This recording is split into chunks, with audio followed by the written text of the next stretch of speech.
Assalamualaikum warahmatullahi wabarakatuh. Halo Ananda yang sedang berjuang menggapai cita-cita. Yuk kita mulai belajar. Hari ini kita belajar tentang kaidah kebahasaan teks prosedur. Nah, mari kita nyanyikan bersama lagu kaidah kebahasaan teks prosedur. Mari kita belajar bersama menelaah penggunaan bahasa teks prosedur 7 bagian. Mari bersama kita sebutkan. Pertama, penggunaan kalimat perintah. Kedua, penggunaan bentuk pasif. 3, kriteria atau batasan. Mari kita selesaikan.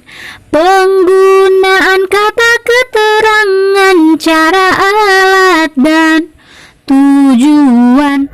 Penggunaan kalimat saran dan larangan, itu dia poin kelima.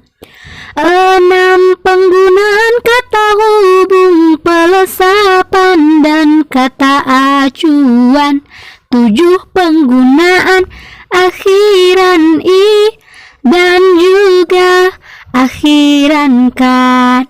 Mari kita telaah satu persatu. Pertama, penggunaan kalimat perintah. Nah, kalimat perintah merupakan kalimat yang mengandung makna memerintah atau meminta seseorang melakukan sesuatu. Kalimat perintah biasanya menggunakan partikel lah dan kan. Contohnya, masukkan 250 cc air mineral ke dalam panci. Atau masukkanlah 250 cc air ke dalam panci. Penggunaan bentuk pasif.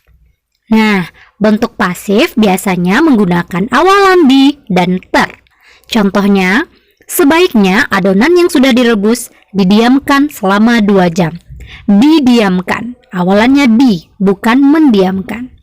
Atau, setidaknya tanaman dipupuk sebulan sekali. Awalannya di. Ketiga, penggunaan kriteria atau batasan. Nah, sama halnya dengan ciri-ciri teks prosedur yang ada batasannya. Kriteria atau batasan bertujuan agar kalimat yang ada dalam teks prosedur itu ditulis rinci dan jelas batasannya, sehingga pembaca dapat mengikuti atau melakukan apa yang ditulis oleh penulis. Contoh kalimat yang tanpa batasan. Angkat kaki kanan. Jadi, pembaca tidak bisa mengikuti dengan jelas setinggi apa kaki kanan yang diangkat. Maka harus dibatasi, harus jelas. Angkat kaki kanan setinggi lutut. Ada batasannya. Biasanya batasan ini menggunakan kata sampai dan hingga. Keempat, penggunaan kata keterangan, cara, alat, dan tujuan.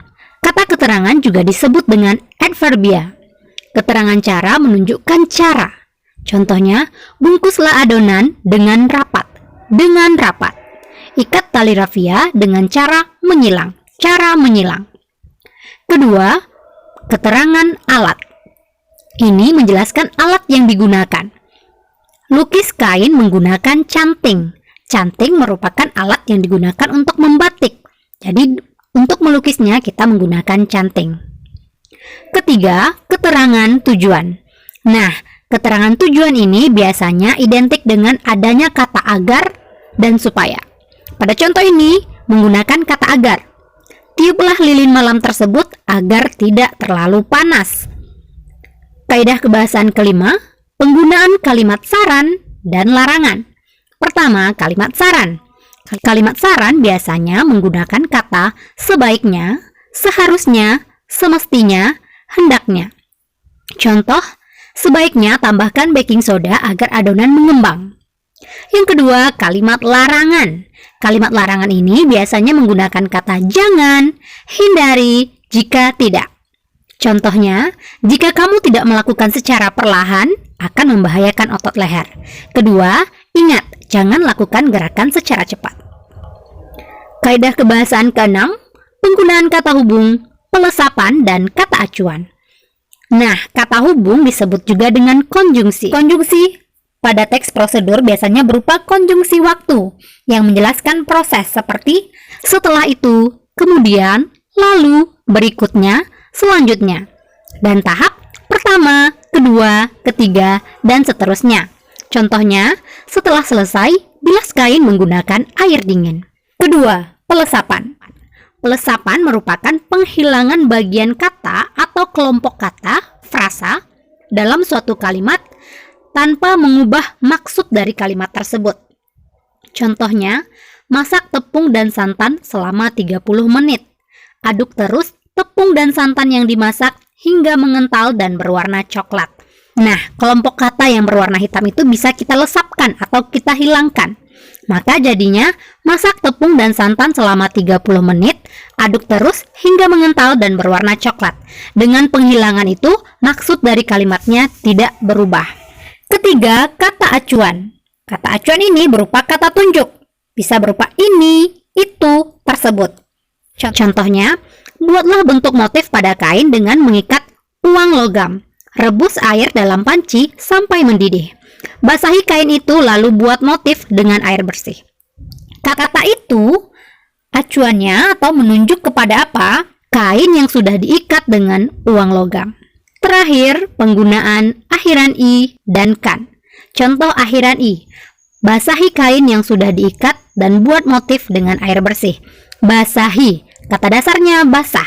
Ditambah akhiran i maka jadinya basahi. Akhiran kan. Contohnya, tuangkan air panas ke dalam gelas. Tuangkan. Kata dasarnya tuang. Ditambah akhiran kan jadinya tuangkan. Terima kasih. Terima kasih telah menonton channel Ruang Bahasa. Wassalamualaikum warahmatullahi wabarakatuh.